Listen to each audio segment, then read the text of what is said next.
Good morning. Actually, it's afternoon. Good afternoon, thriving homeschool mamas.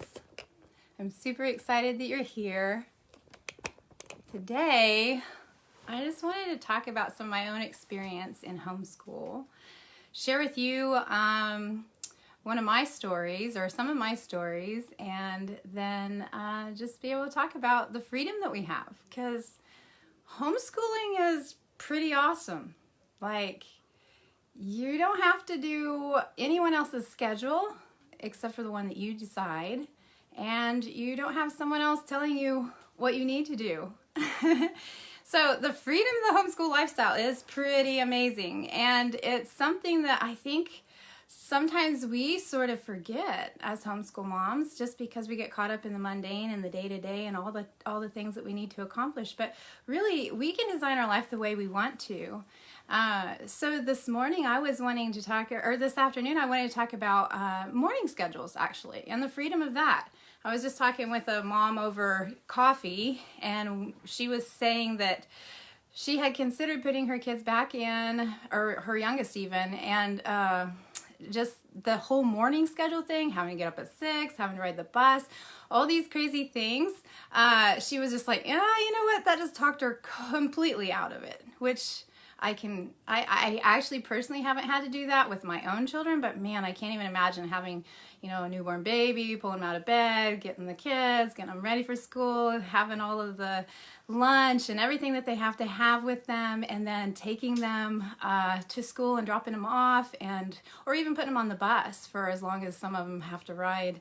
I know when I was a kid, I had it was pretty close to a 40-minute drive, and we only lived 3 miles from town, but because of all the other kids that were on the bus, we were one of the last ones, and that was definitely a big part of our day. But anyway, one of my situations is I actually realized at a very early age that my kids were all dreamers, and they really enjoy their dreams, and they really get a lot out of their dreams, and we honored their dreams. And so they would have dreams, and we would actually get up and we would have just a full-blown, very relaxed chat about it in the mornings. And we would talk about, what all we think it means, and we had some dream journals that we would use, and we would just start to, they would start to get, even guidance and things from them. And it was a lot of fun, because the more that we honor their dreams, the more that they are having dreams. And so when you have a dreamer who, has a schedule and has to get up at a certain time, but they're not done with their dream yet, it's kind of a bummer. So my kids started asking if they could finish their dreams, is what they would say. And so I started realizing it's probably really important for me to think about listening to what they're talking about and what they're saying, because their dreams are really important to them, and I wanted to honor that. But anyway, so we're a late morning start family. We actually everyone kind of gets up whenever they choose, and they do. They all have their own thing that they take care of. Of course, my youngest is 15 now, so we're pretty relaxed into our family rhythm. And when you're younger and you have younger children, and you want to set a schedule for them, I remember thinking, am I doing a bad thing by letting my 6-year-old sleep in a little bit later? And when I say later, I say maybe 10. And I wondered if I was setting them up for a bad situation. Because as moms, we're always wanting to make sure that we are preparing them for the future, preparing them to be adults, all these things. But the thing is that I realized, and now I actually have the results and the proof, my young kids, now that they're older, they sleep, they self-manage their sleep, I guess is what I'm trying to say.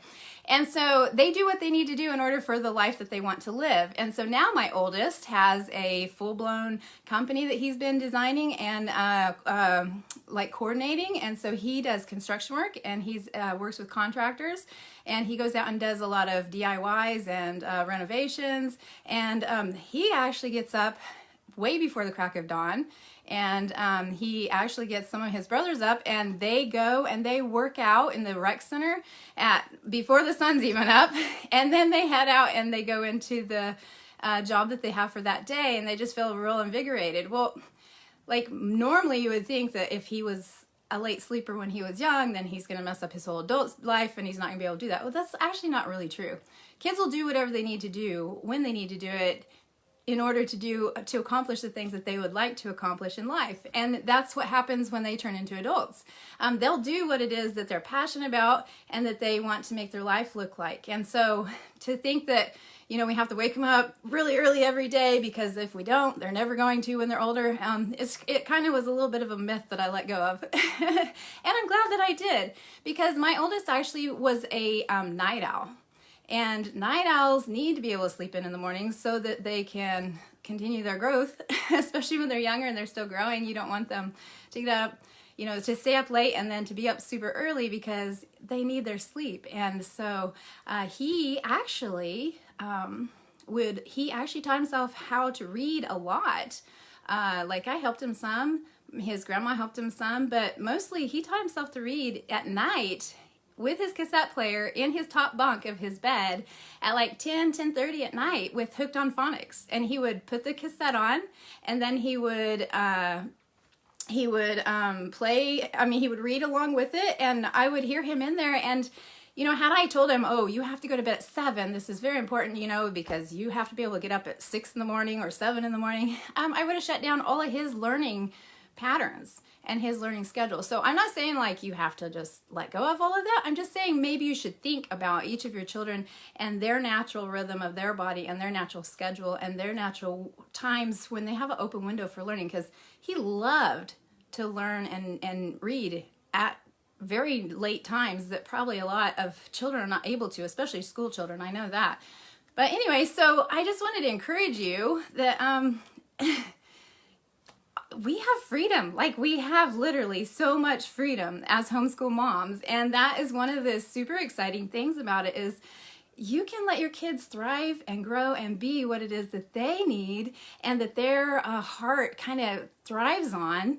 And you don't have to worry about if they're going to get it someday, because kids will totally do what they need to do in order to get to the place that they want to have and to be when they're older. So I just wanted to encourage you with that. I did say in my post this week that I would mention the mean mommy. Moms really set the stage at home. You know, like I said, we are the ones that create and we design our atmospheres that the children are in. And so Islander remembers back when I was the to-do list mommy, and I was I had to get all of these things accomplished, I felt like, because it was like, okay, I have to do that because, that's what they say, and I have to do that because that's what they say, and I was listening to they as the experts and not listening really to my heart or to our family. And so I apparently wore a ponytail a lot during that time, which is probably true because it was kind of like, nursing babies, cleaning houses, all this stuff going on. And so he remembers that era as me being the mean mommy, and he calls me the ponytail mommy during that time. And apparently after I had learned that I don't have to actually do what they say, I can actually design my own situation. And my husband, like I told you before, he said, well, you're your own boss, so you can do whatever you want during your day and you can manage it however you want, because no one is telling you that you have to do it at this time or this way or this schedule. And so just do it, be free. And it just really freed me. And so like I said, I don't know if I kept wearing a ponytail after that, but he does not remember me being like that later on, and he doesn't remember that situation. But anyway, I just wanted to encourage you today, and that your home would thrive and that you would do the things that your heart desires. And as always, if you ever need me, you can direct message me or connect to me, and I love to help and encourage and mentor and coach, even if you want to do. River Way. Sorry about that. My son just called. Anyway, have a great week. I'll see you next week, and